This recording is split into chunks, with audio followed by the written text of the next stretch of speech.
Welcome back to Bionic Life. My name is Kevin, and tonight I want to briefly talk about my complete and utter failure in making a push-through beam for my box door splitter. I own an MTD manufactured white branded log splitter, 22 ton. It's your box door splitter that has the wedge on the cylinder, and it's a single, valve with an auto return, well, not auto return, but locking return, and with the foot fixed on the bottom of the beam. You can split vertically or horizontal, and this was my attempt to make it a little more efficient. This beam is a 6-inch beam. I believe it's 1/2 inch on the, maybe 3/8 on the top plate, and I think 1/4 on the web. The biggest thing I did is I used free steel, and I'm here to tell you, free is not cheap. I spent an inordinate amount of time on the wedge, on the 4-way slip over, and the way I mounted it, if you can see, I have some holes in the back of the beam, and that was to kind of lock this slip over wedge into place. Spent a lot of time welding. The push block did not fail. It's still good. I could use it on another 6-inch beam. The wedge was a total failure. The beam has bows in it. There's 3 reasons behind this. One of them is I thought it would make things faster. The other, and if it worked, it would have. The other was I had free steel, but I'm here to tell you free is not cheap. I wanted to make sure whatever I did could be easily put back to the original configuration. I'm gonna patch in a little bit of video of the initial phases of this. So I'm going to do a video here. This is my conversion of a 22-ton white, which is an MTD, horizontal vertical log splitter. These are the pusher parts. So I guess we can start with the pusher.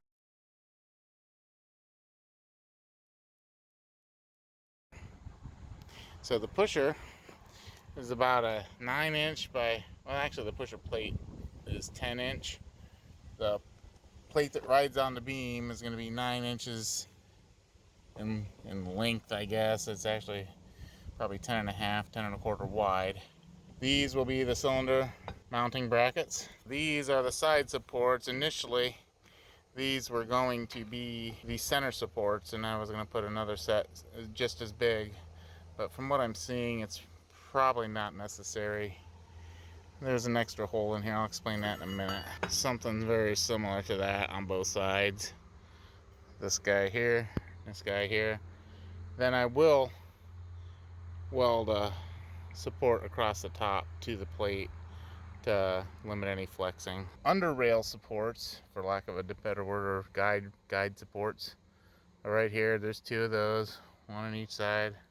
I have bronze that will sandwich between there. I also have, I was going to use 1/2 inch cutting board, but I ended up just getting some 1/8 inch high wear plastic put underneath this plate and on top of this plate. So it'll be total no steel on steel wear on the beam, if that makes sense. The beam is 6-inch, 3/8 top and bottom plate with I believe it's a 1/4 inch web. 6 inches tall, 6 inches wide. The cutting blade or splitting blade is canted forward 5 degrees. You can see that or not. And it has holes in the back for detents for a manually adjustable 4-way wedge. This is the rear cylinder mount, wherever we cut the beam to determine. And sorry about that. The beam will be determined based on the 4-way. We want the beam, or the cylinder, the push plate, to stop shy of the 4-way wedge.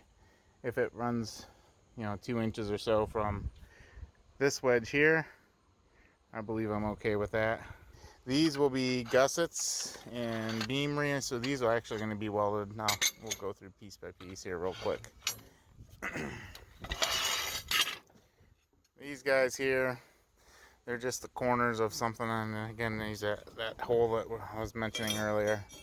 These will get beveled here. I still need to cut a bevel on this, a 5-degree bevel. This will get welded and make this flush, and then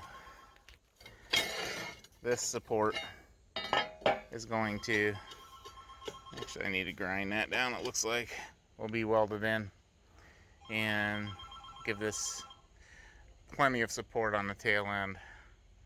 These guys here are going to just box in right here and give me a mounting point for the table to mount to. I'll weld some square tubing on here to accept a push-off table. These plates are what I made up most of the components from. It was free.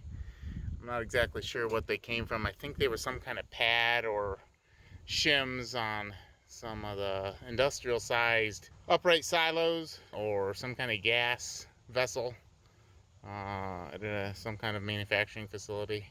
At the end, I'll share the video that I have of it when it was starting to fail. I wish I had watched and researched a little bit more.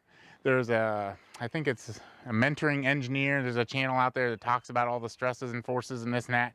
I think it would have helped me make a better decision on what to do as far as what I-beam to pick. Instead of just going and picking a junkyard I-beam, I could have got something that would have actually worked, or beefed this up and plated it to where it would work better. In my opinion, I thought if I'm splitting big wood, I want the cylinder raised and higher towards the center of the log piece. And I thought, well, if I'm gonna be splitting bigger rounds on this, maybe I should raise the cylinder up. Big mistake. You can see in the video at the end, you'll be able to see how the beam was flexing. And I've since learned you have to keep the splitter cylinder as low to the beam as you can and get more of a direct push. The other thing is that, not knowing metallurgy, I didn't know what I was getting with the steel that I was using. They were shims that either were for an oxygen plant or another vessel of some sort in a facility that was being dismantled. So I had no clue what they're made out of. They're probably made out of the cheapest steel you can get, obviously. This is the first trial split with the converted horizontal vertical white log splitter, and we made it a push-through design. We will work on the push-off trays tomorrow. We're going to make sure this all works.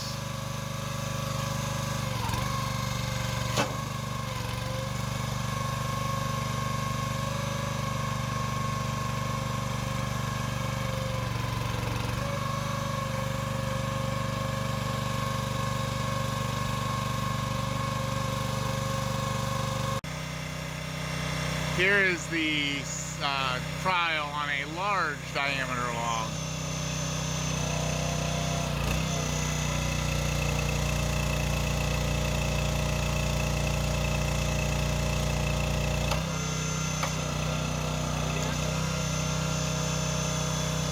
So all that to say, we have another splitter project we're going to start.